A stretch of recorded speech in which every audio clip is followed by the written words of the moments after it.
Hey YouTube, this is Jeff. Just wanted to make a quick update video. It's 1 week on tea. No big changes, absolutely none. I have more energy, but I don't know whether it's because of the tea or because I'm just happy about it. Um, I don't know, I feel like I have a slight cold, or I sound like I have a slight cold. Maybe I have an actual cold. Maybe it's my voice starting to drop a bit. I don't know. Who knows? So yeah, other than like energy, I haven't really had any changes, which is okay because it was my first shot. It was a half dose, and I wasn't expecting to become the Hulk overnight, so it's really fine.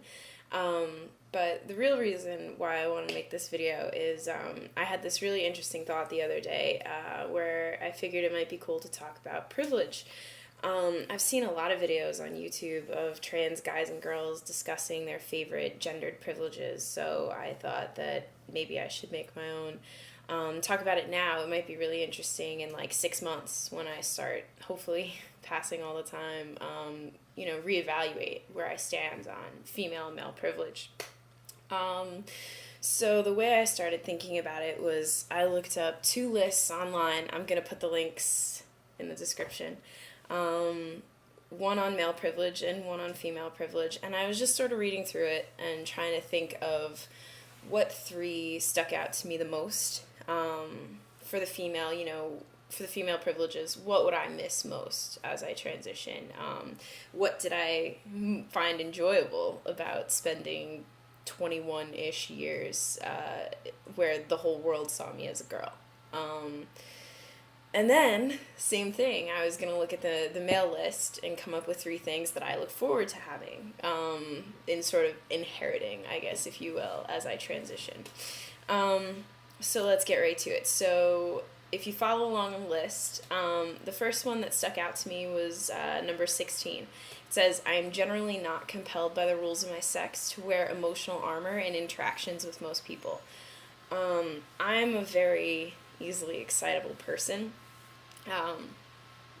and I think that I'm very talkative too, and I just always have been. So I get really happy, I get really pumped up, but I can also, be, I guess, in touch with my feminine side, and I really like that quality about me. I like that I can jump from talking about, sports or something to someone's feelings, and, like, I've always sort of never hidden how I was feeling about something in conversation, and I'm very expressive, even with, like, my gestures and my facial reactions and stuff. So, that's typically a female quality, and I wonder if, people will look at me when I look more male and be like, what the fuck is this? So that's the first thing. The second thing that stuck out on the list to me was number 11. It says, if I shy away from fights, it is likely that this will not damage my standing in my peer group or call into question my worthiness as a sex partner.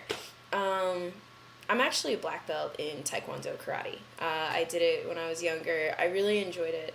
But despite that, and despite all of my sports that I played growing up and everything, I'm really not a confrontational person. I avoid confrontation at all costs, and very rarely, but I can think of a couple times, I was in a position where there was some sort of verbal altercation going on, and it had the potential to get physical, and I always backed away.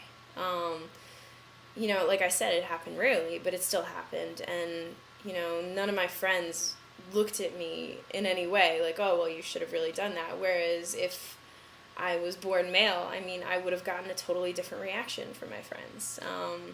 So, I've talked to trans people in and around New York City that have said that, sometimes they're getting harassed just walking down the street, riding the subway for their gender presentation.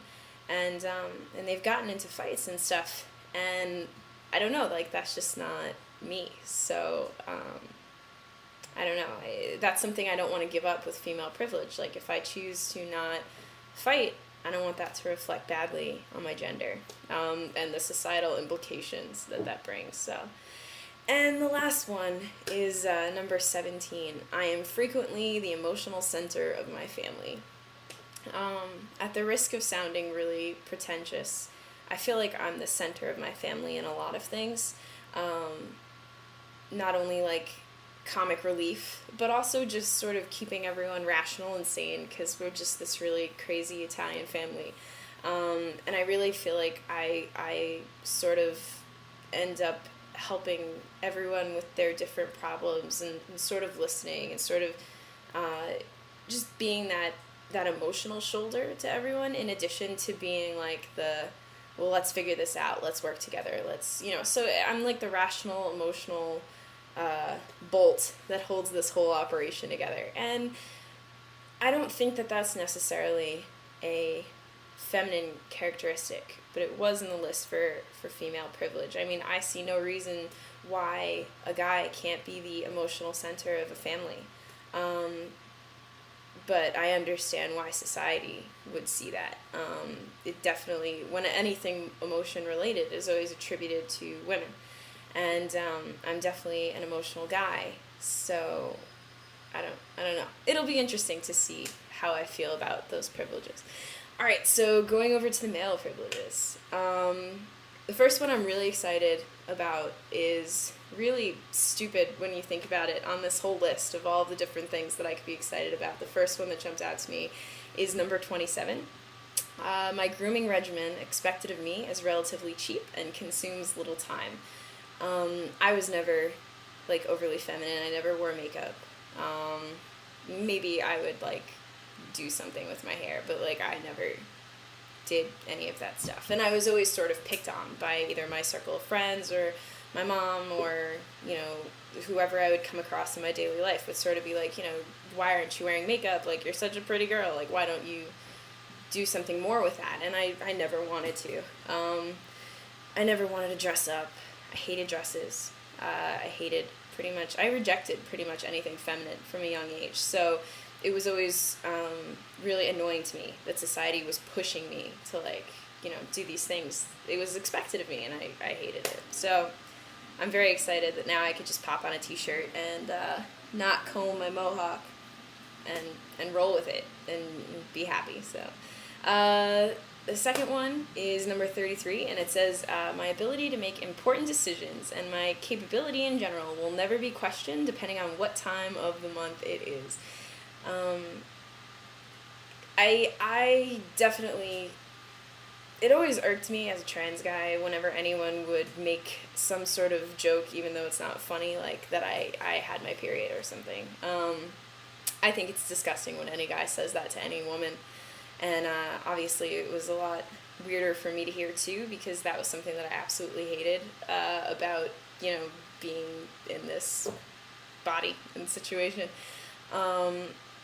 And I know a lot of guys that would instantly peg a woman as being totally irrational and emotional and unstable and chalk it up to, oh, well, she's on the rag. And, that's a totally disgusting idea. And, I mean, even my own brother in moments of anger has implied that to me, that I must be emotionally distraught. And I just think it's disgusting. When I read that, the example I thought of was Hillary Clinton running in the primaries, and everyone was just holding up these really atrocious signs saying that she in no way could be president, because what if she has her period, she'll bomb everyone. And it's a disgusting thing that I can't wait to not only have to deal with, but it reminds me that women in general will always have to deal with some pig saying something like that. So if anything, it'll also make me more aware of not making some snap judgment about girls, even though I don't do that now, so I don't know. And the last thing, probably my favorite on the list, is number 44, complete strangers generally do not walk up to me on the street and tell me to smile. Before I cut off all my hair, because I used to have long hair, and even though I would dress androgynously or whatever, people would see my long hair and they'd see that I was a girl and they would tell me to smile.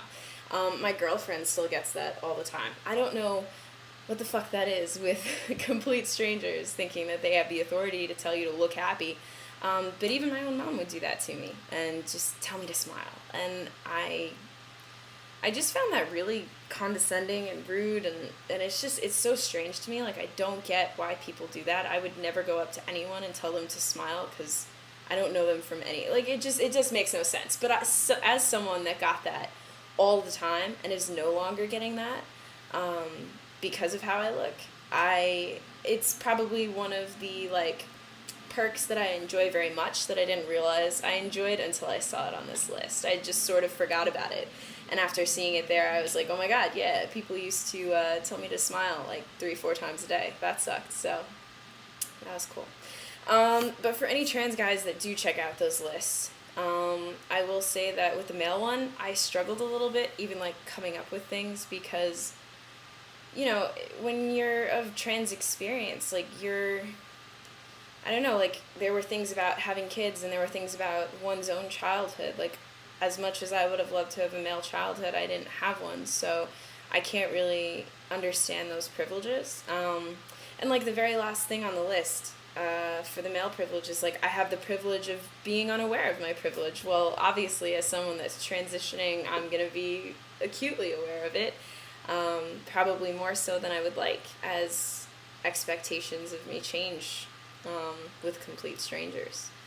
So, I mean, it was just a very interesting thing to sit down for an hour and really look through these different lists and think about how I feel and stuff. So I highly recommend, if you're interested, not only getting angry at how sexist our society is and how misogynistic these lists make men look and feel, you can definitely check them out.